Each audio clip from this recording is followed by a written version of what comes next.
আসসালামু আলাইকুম সুপ্রিয় দর্শক, টাটকা মাছের বাজার। এটা হচ্ছে পশ্চিম জামালপুরের হাজিপুর হাট। আজকে হাটের দিন, মাছের হাটে আছি আমি এখন। দেখতে পাচ্ছেন হিউজ পরিমাণে মাছ রয়েছে।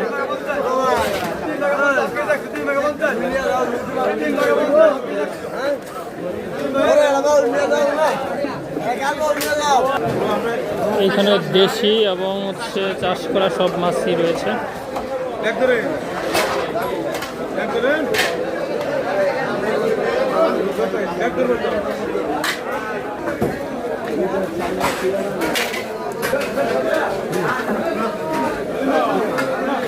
এখানে নদীর মাছ এবং চালানের চাষ করা মাছ সবই রয়েছে, আপনারা আসলে নিতে পারবেন। এটা হচ্ছে হাজিপুর বাজার।